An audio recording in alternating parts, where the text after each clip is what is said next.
Hey listeners, just a quick note before today's episode. If you're listening to this on today's release date, the geomagnetic storm that began a few days ago may still be happening.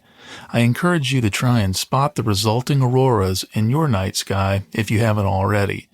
Here in the deep south where I'm from, I was surprised by the dazzling display of reds, pinks, and greens we experienced last night. And in case you missed it, check out the special episode I released yesterday all about geomagnetic storms. Clear skies.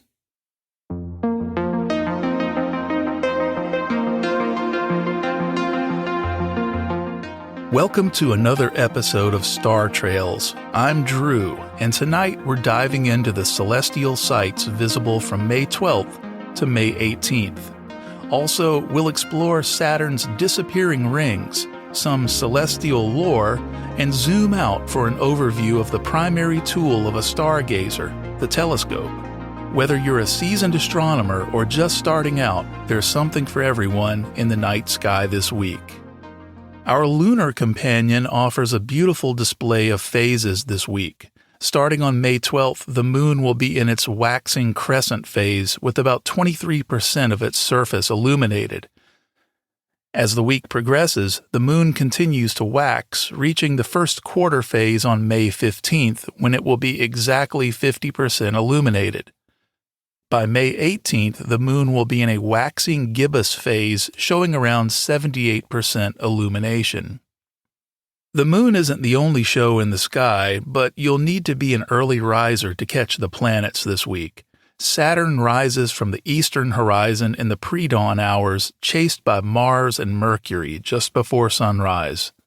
Golden and bright, Saturn offers a striking contrast to Mars, its rusty hue unmistakable. If you have a telescope, be sure to take a look at Saturn's signature rings, although they may be challenging to see right now because they are approaching an edge-on orientation relative to Earth. This phenomenon occurs approximately every 14 to 15 years, making the rings appear thinner and at times nearly invisible. During this period, known as a ring plane crossing, the rings' tilt toward Earth decreases, leading to their diminished visibility through telescopes. This alignment also coincides with Saturn's equinox, when the sun shines directly over the planet's equator and the rings. This alignment can provide a unique opportunity for astronomers to study the ring structure and look for smaller moons that might normally be obscured by the brightness of the fully exposed rings. These early morning planets will climb higher in the sky each morning, with Saturn making a close approach to the moon towards the end of the month. Our spring constellations are still keeping us company on dark nights. Boötes, the herdsman, continues to watch over the Big and Little Bears, Ursa Major and Ursa Minor. As one of the larger constellations, Boötes is prominent in the evening sky. Look for its brightest star, Arcturus, a red giant that is among the brightest stars in the night sky. Virgo is also visible with its brightest star, Spica. Virgo is linked to tales of fertility and agriculture, reflecting its prominence in the spring sky. But there's also a connection to Astrea, the goddess of innocence and purity. According to legend, Astrea was the last of the celestial beings to leave Earth for the heavens, disgusted by the wickedness of humanity. She ascended to the sky to become the constellation Virgo, and the scales she carried became Libra. Virgo is significant not only for its mythology but also for its numerous galaxies, as it contains the Virgo cluster, the closest large galaxy cluster to the Milky Way. More than 1,000 known galaxies are here, making it a focal point for studies on galaxy clusters and cosmology, and a hotspot for amateur and professional astronomers. Speaking of galaxies and deep sky objects, this week offers some old favorites. The Whirlpool galaxy M51 in Canes Venatici is a stunning face-on spiral galaxy, perfect for astrophotography. The Hercules globular cluster, M13, is another gem easily found in the constellation Hercules. This tight cluster of several 100,000 stars is a breathtaking sight. In today's Astronomy 101 segment, we're taking a very general look at telescopes, as there are many to choose from, each suited for different celestial appetites. So if you're in the market for your first scope, let's delve deeper into the three main types and discover which might be the best for your stargazing adventures. First up, refractor telescopes. These are the oldest types of optical telescopes. They use a glass lens at the front to collect and focus light. The design is simple and robust, making refractors an excellent choice for viewing the moon and planets. The images provided are sharp and have good contrast. However, refractors tend to be more expensive per inch of aperture and can be quite heavy in larger sizes. In the context of telescopes, aperture refers to the diameter of the primary lens or mirror that collects light. It's essentially the opening through which light enters the telescope. The size of the aperture is critical because it determines the amount of light the telescope can gather. A larger aperture allows more light to enter, which enhances the telescope's ability to see fainter objects and provides more detail in the images. Thus, the aperture is a key factor in determining a telescope's light-gathering capability and resolution.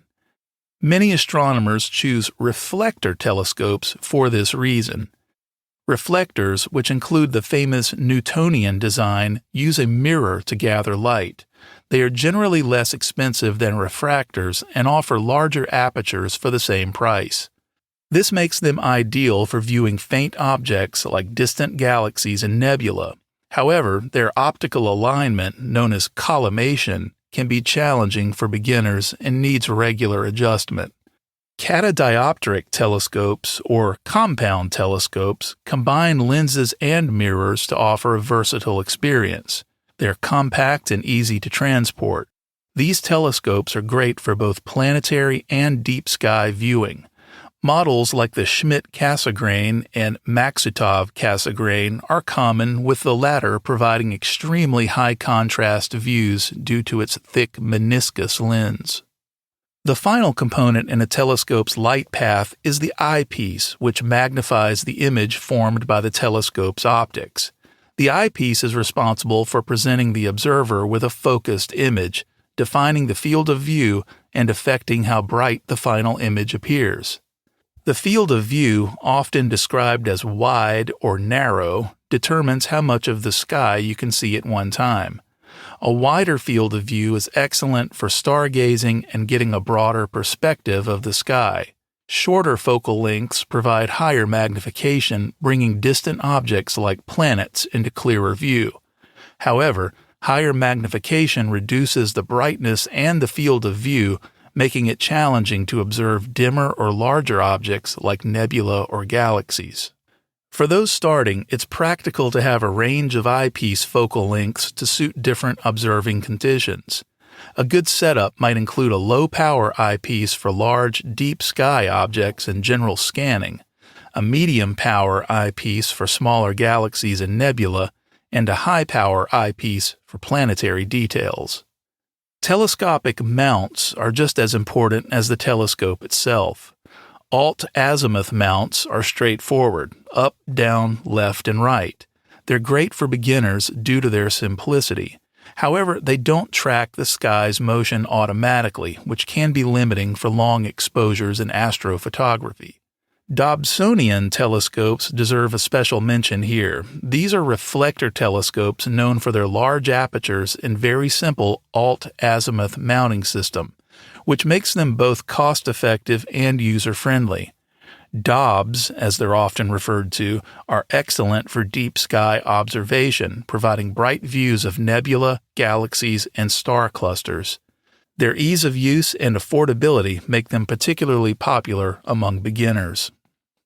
Equatorial mounts are designed to follow the celestial sphere's motion, making them ideal for astrophotography and serious star tracking.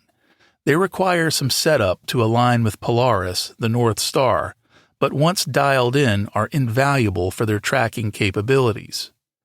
And then there are go-to mounts. These are either alt-azimuth or equatorial mounts equipped with motors and computers to automatically point the telescope at celestial objects. These can be a fantastic aid for beginners, removing the steep learning curve of star navigation and allowing immediate enjoyment of major celestial sights. Which type of telescope is best for you? Dobsonian reflectors are beginner-friendly and offer a lot of bang for your buck, though some may be frustrated by the mount and routine collimation. For those interested in both usability and growing into a more serious hobby, a catadioptric telescope on a go-to mount might be the ideal choice, offering both versatility and ease of use. Of course, we didn't talk about scopes for astrophotography. That's a discussion for another episode altogether. In the end, the best telescope is one that you will use regularly and suits your viewing interests. That's it for this week's episode of Star Trails. We hope you feel inspired to embark on your own astronomical journey. Join us next time as we continue to explore the wonders of the cosmos. Until then, keep your eyes on the stars and your mind open to the mysteries of the universe. Clear skies and happy stargazing. Before you go, if you find this podcast useful, please reshare it or tell a friend.